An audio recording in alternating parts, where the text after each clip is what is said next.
Hi, folks. Welcome to another episode of Film Study. This is Ken McKusick. It's time for this week's Know Your Foe. We're looking at the Los Angeles Rams coming in to face the Ravens this Sunday, a game the Ravens are heavy underdogs in. Joining us to talk about the Rams is Jake Ellenbogen. Jake, how you doing? I'm doing well, Ken. Glad to be here again. Nice to see you again, and I'm excited. All right. Well, great to have you back, Jake. So let's start with the Rams offseason a little bit and tell us what happened in terms of the significant personnel moves during the offseason, but also the draft. Yeah, certainly. The Rams came into this offseason knowing that they had an issue stopping the run. So they went out and they felt they had to make an upgrade, and they go out and get Poona Ford for the defensive line. And they also added linebacker Nate Landman, who is one of their starters. And they also went out and they improved. They love Cooper Kupp dearly, but they felt like they needed to make an upgrade. At this point in his career, he's not the same player. So they went out and got Devontae Adams. And the draft was really about finding key players for the future. I don't really feel like they drafted for the here and now, but they have guys that are getting involved slowly but surely. A big one is Josiah Stewart, the outside linebacker, who was a third-round pick out of Michigan.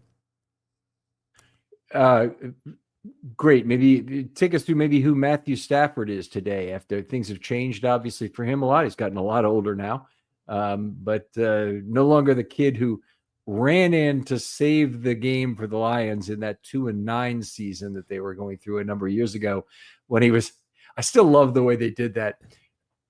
I think this was on the condensed replay. They did it. Go ahead, tell the story. I don't want to tell it for you. Yeah, I mean, he tries to jump over the pile, doesn't get there, and then he just runs it in and just spikes it. Went to the side and spiked it. And, of course, the one that everybody remembers where his shoulder detached and somehow was able to throw a touchdown and barely got off the field.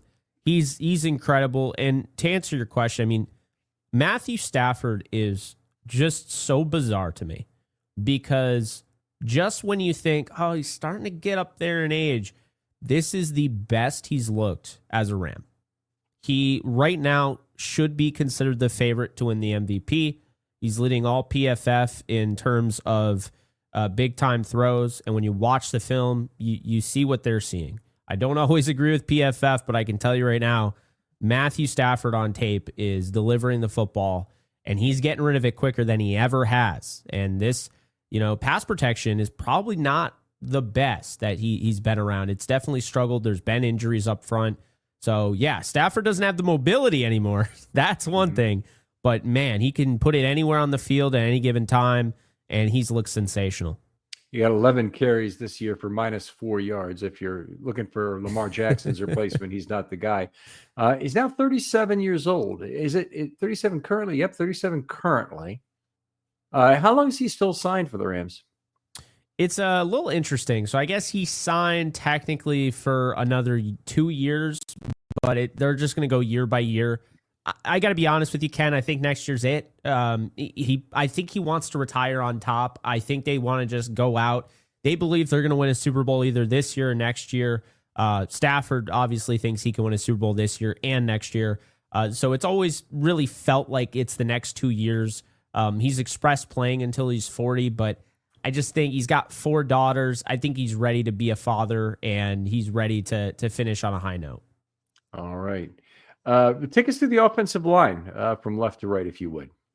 Yeah, so from left to right, you got Alaric Jackson, left tackle, really good. Unfortunately, he dealt with blood clots in the offseason, so he's not quite where he should be. I think he'll be back to Alaric Jackson the second half of the season, but he's been pretty good, and he's definitely been their best. Left guard, really interesting here. It's been kind of just shuffling in and out. They've gone from Bo Limmer, they've gone from Justin Diedish, and now they're back to Steve Avila. It sounds like their starting left guard will return after missing every game since week 1 against the Texans. At center is Coleman Shelton, which is another bizarre one because they ended up moving on from him and went to Jonah Jackson last year, then traded Jonah Jackson to where he came from and then signed back Coleman Shelton. Has good rapport with Matthew Stafford. Not a mauler by any stretch, but more of like a tactician type of center, can move well. And then right guard, you got Kevin Dotson, who's an absolute baller in the run game. But the problem with Dotson is he's struggling to protect the quarterback this year on another clip. I mean, we haven't really seen him struggle this much. He's also been dealing with an ankle. That probably has something to do with it. And then last week, they had Warren McClendon Jr. at right tackle, filling in for Rob Havenstein. Rob Havenstein, we don't know if he's going to play or not. But he has been the right tackle up until, the Thursday night game, and he struggled too. You're starting to see the age for him is at 33. He looks a lot older than Stafford does at 37. He's a mammoth human being at 6'8", 330, but definitely not having the kind of year that you might expect this year. Let's move over to the skill position players. You start in the backfield, if you like, with the running backs. Now, I know Williams had been a pretty darn good back in his game against the Ravens in particular. A couple of years ago, one of the things the Ravens remember is the Rams driving right up the field on that first drive, running the ball 9 straight times, I think it was. It was, yeah. And then they threw the ball away, right, at the end? Yeah. That was frustrating. That game was incredible. Game of the year, I think. I mean, it goes to overtime and everything, but Kyren Williams is very good. Right now, I think anyone in Ramsland is talking about the ball security. Fumbling at the 1 yard line against the 49ers on a run to pretty much put him away and win that game. That is very frustrating. But this is a guy that they haven't really gotten, involved in the passing game with.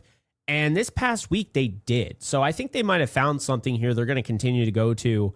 And Kyren is so key and critical in pass pro. And like I was just saying, I mean, the offensive line hasn't exactly been protecting Stafford well. So he's really key and critical there. Then you have Blake Corum. He also had a fumble, dropped a toss play to the right. Can't have that, but, he's shown some things where, he can kind of complement Kyren well. They have the rookie. I don't think you're going to see him. No one's seen him to this point. Jarquez Hunter out of Auburn. He's the home run hitter, but you can't hit home runs if you're constantly inactive. So that is the running back room. Going back to Williams for a second, one thing I'm noticing is he only got 4.5 yards per carry this year, which I normally would never expect this kind of a success rate. But his success rate is 62.2%, which is higher than where Derrick Henry was last year at 58.8% to lead the NFL, or to lead. No, actually, Bijan Robinson led the league, didn't he? But anyway, 62%, very unusual for a running back to reach that kind of height, and especially at 82 carries. It's not a trivial number of carries.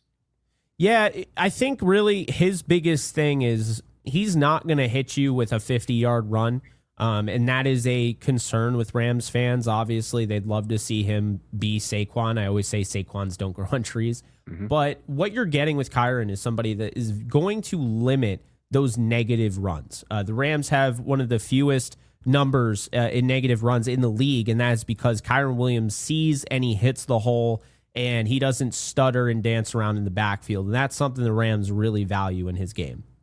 All right. Let's talk about the other receivers, tight ends and wide receivers. Do them in whatever order you like. Yeah, so wide receiver, Puka Nacua. You guys saw him wearing the no gloves look, and, it was rainy in Baltimore, and he goes and he makes that crazy diving catch. That is Puka Nacua. We had a feeling he was something special in 2023. I don't think we knew he was this special. I think Nacua is one of the best players in the NFL, not just receivers. So you're getting a guy that at any given time, Stafford needs a first down. You can rely on him. He also is masquerading as a tight end because of how good he's able to block, that they've been able to stay in 11 personnel and kind of have what they believe are 2 tight ends out there. So they've been able to run with that. They've been able to throw with that. Then you have Devontae Adams. Because Puka Nacua is so talented in between the numbers, Devontae Adams being a true X receiver that can really test the number one corner on the team, it's opened things up underneath. And so Devontae Adams has done a nice job. He has also been blanketed in coverage. He's doing his thing. He's getting double teamed. He's doing pretty much, he's been a sacrificial lamb, and yet he's still finding the end zone. He's still getting 80 yards and what have you. But Devontae Adams is one of those guys, I mean, he's been doing it for a long time. He could break out at any given moment. And speaking of that type of player, Tutu Atwell, he's a guy that could have one catch for 1 yard and then come back and hit you with an 88-yard touchdown like he did against the Colts to win that game. So Atwell is their deep threat. He's the one when you need a big time play, you're going to go to Tutu Atwell. He can block, despite the fact he's 5'9" and a $165. But yeah, he's one of those guys for sure that you got to be looking at.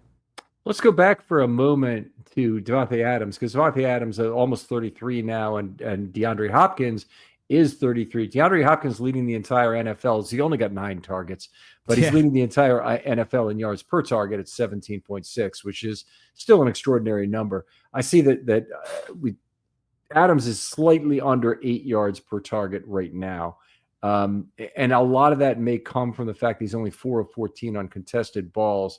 Has that been a problem that you've noticed, or has it been something that there's a lot of contested targets, but they're really trying to bail out Stafford on those plays?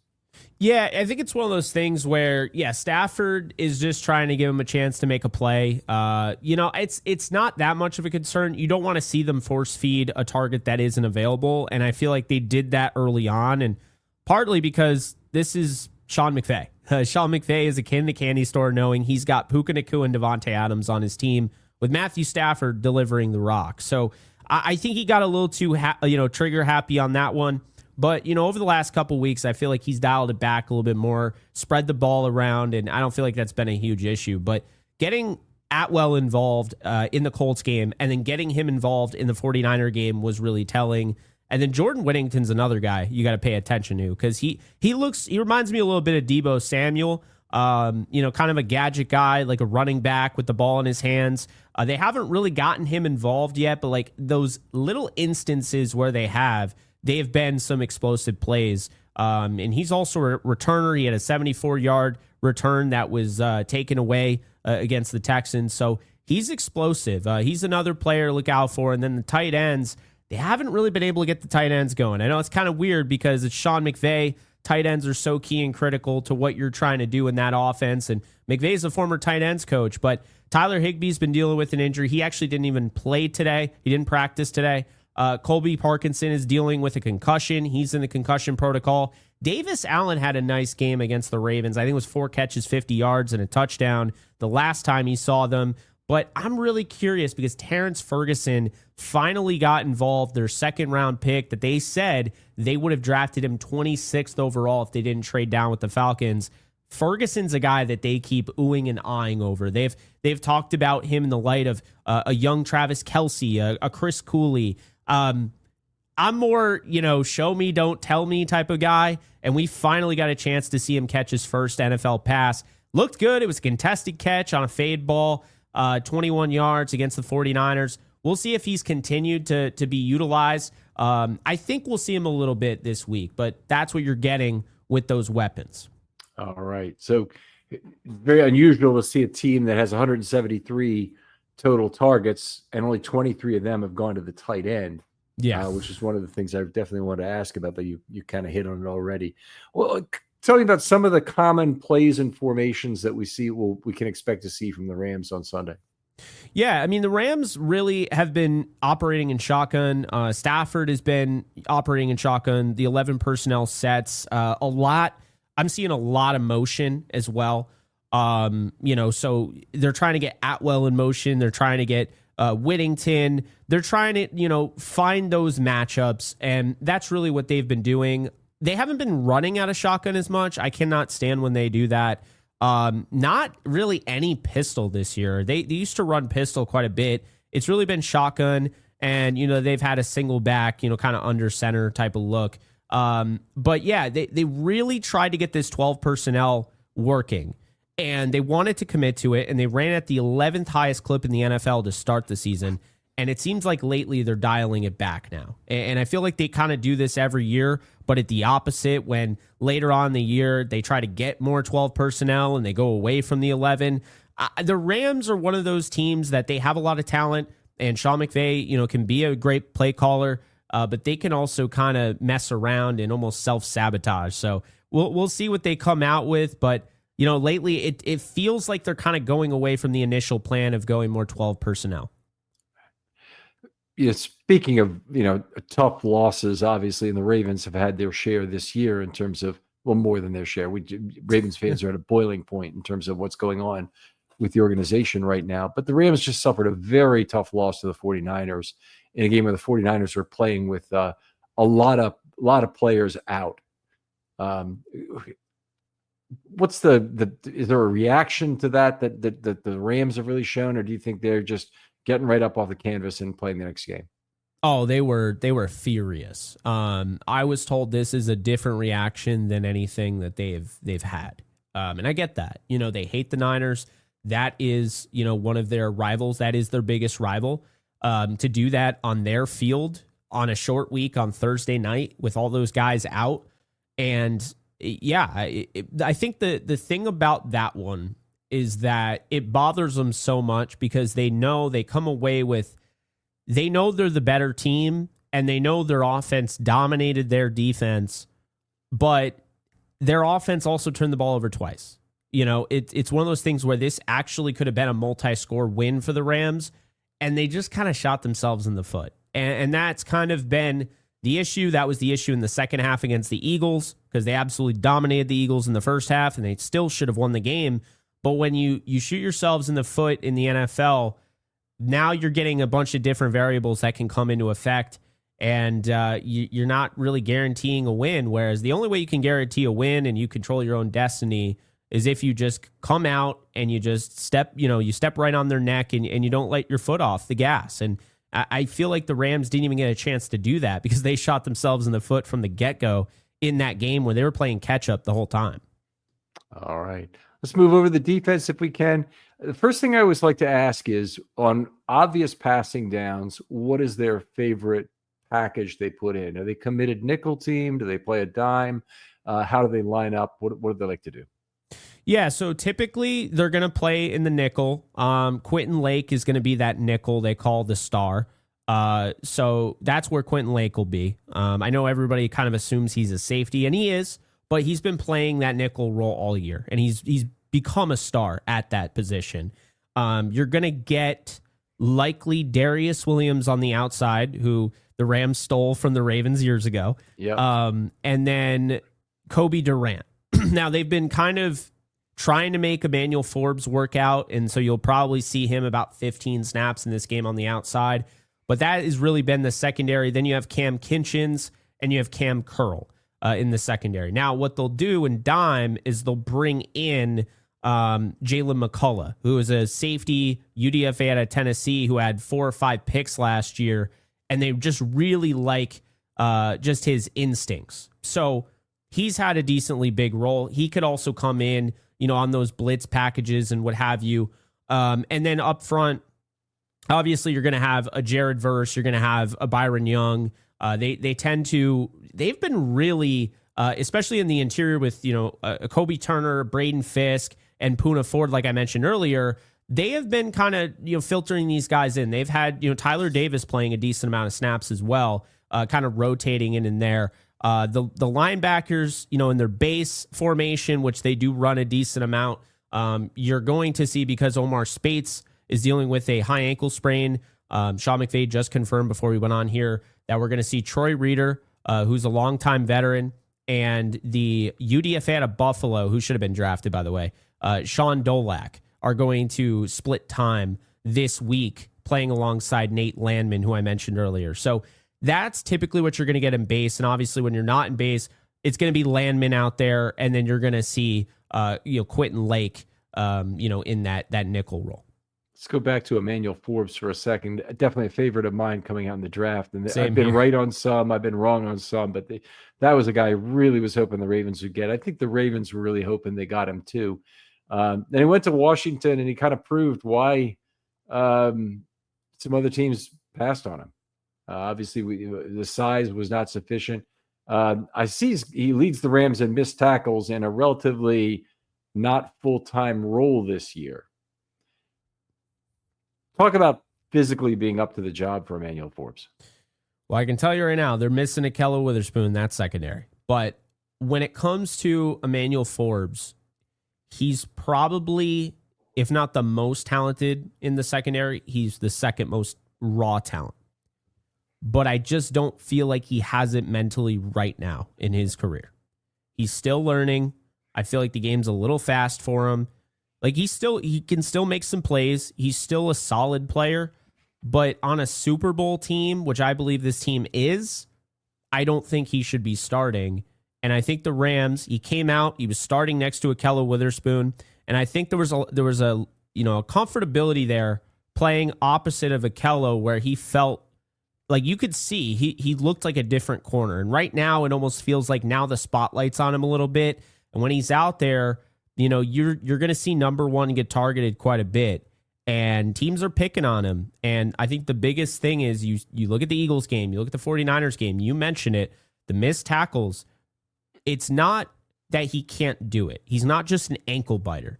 The issue I'm seeing is that when he gives up a catch, he's trying to rip the ball out every time.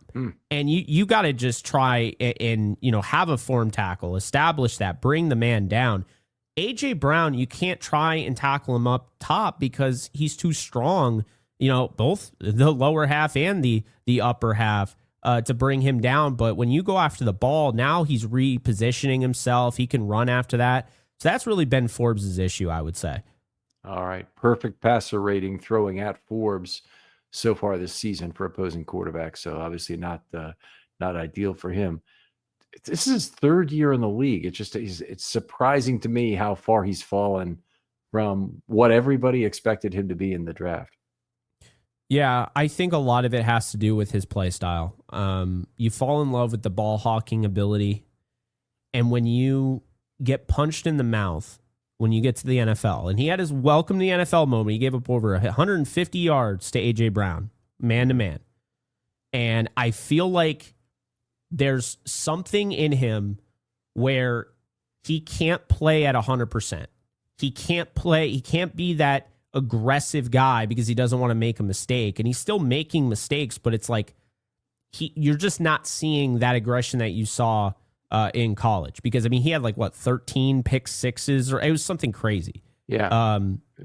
You don't see that anymore. And you see a player that is incredibly athletic, incredibly gifted, and just feels like he's mentally drowning in a glass of water. All right. That is it's tough to hear.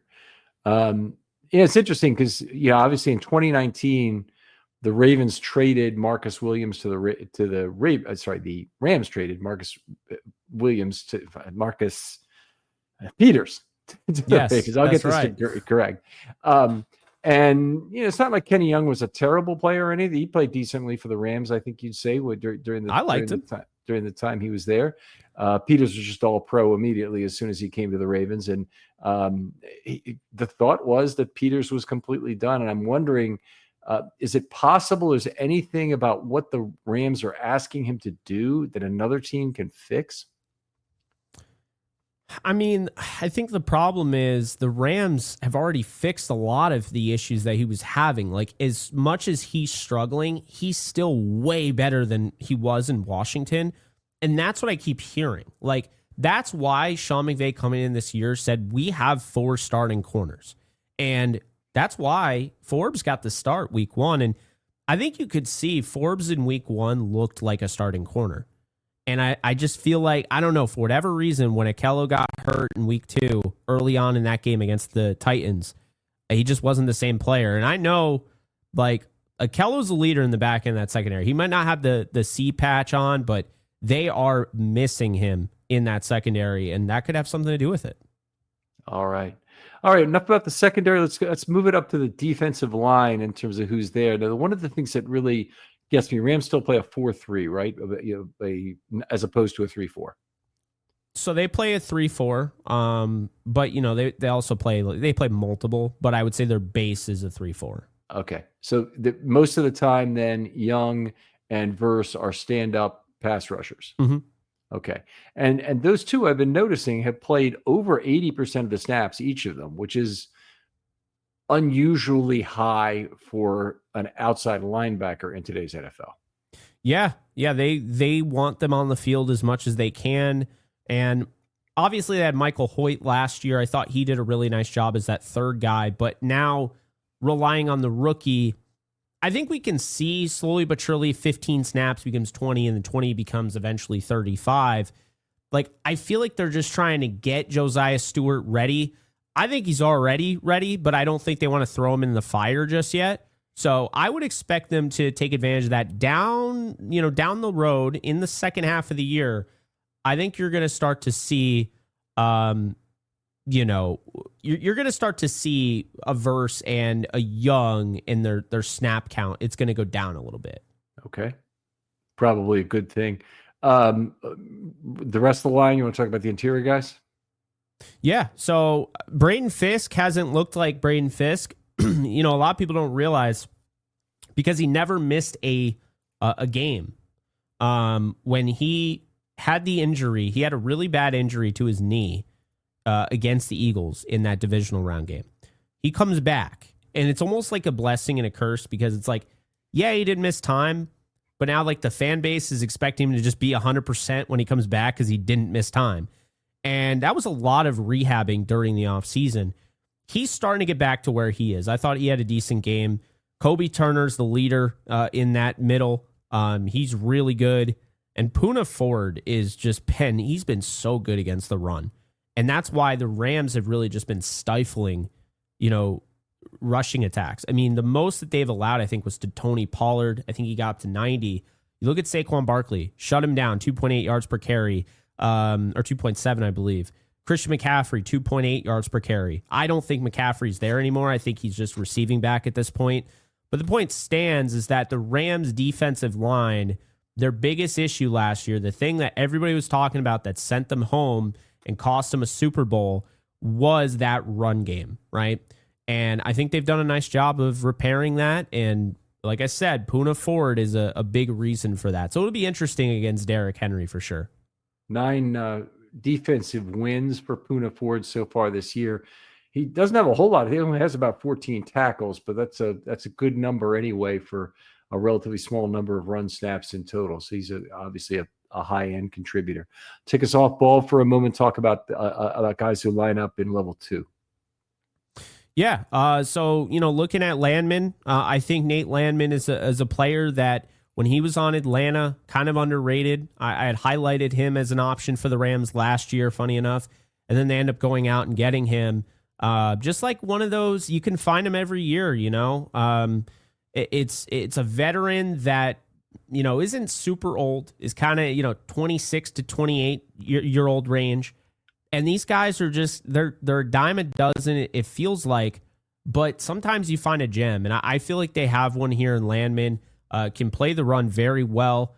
He's the one that's always trying to punch the ball out. He very much won them the game against the Texans, punching the ball out of Dare Agumbawale on that final drive. But he's been so key, and he's also been really good in coverage. Now, his stats are going to look terrible after the 49er game, but the problem is they kind of just left him in the middle there, and he had to defend. What we saw with Kendrick Bourne, he was basically covering a receiver the whole time, and he's not like an upper echelon coverage linebacker. He's a guy that is a really good all-around player and is improving as a coverage guy. He's not amazing there, but he's shown significant strides this year in that aspect. Okay, remarkable year for Landman so far with 10 defensive wins and only 1 missed tackle. Draft time, I always point to that statistic, and guys who are at about 5-1 or more are really exceptional, and particularly at the inside linebacker spot I'm talking about. So Landman has been very good. They got him from Atlanta. I don't remember him playing there, but I don't watch a lot of Falcons football, honestly. Yeah, he was there with Ellis, Caden Ellis, and then he got hurt, I think.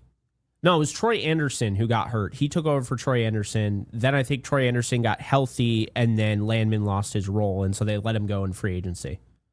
He was gone after only 3 years, so he went as a UFA to the they didn't tender him or something, and the Rams signed him. Yeah, that's correct. Okay, all right. Yeah, it's kind of odd. All right, the Ravens don't really have their offensive weapons for this game, so normally I would ask you a question about how are they going to defend Lamar Jackson and how are they going to defend Derrick Henry. But honestly, without Jackson, everybody is lessened in this Ravens offense. Instead, why don't you tell me what most people do is who's the one player on each side of the football you think matches up really well against the Ravens personnel? Yeah. Well, I would say when you look at the tight end room, and Mark Andrews is going to be key in this one. I think Quentin Lake is going to be huge in that matchup. I think he's going to be huge.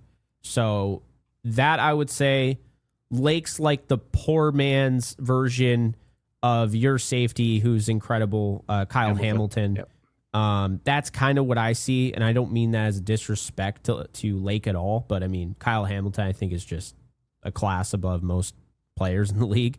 And then I would probably say, I mean, it's kind of hard, but I mean, Nacua against anybody. I just think that essentially that's your get out of jail free card. If you can't get anything going on your offense, Nacua can come through.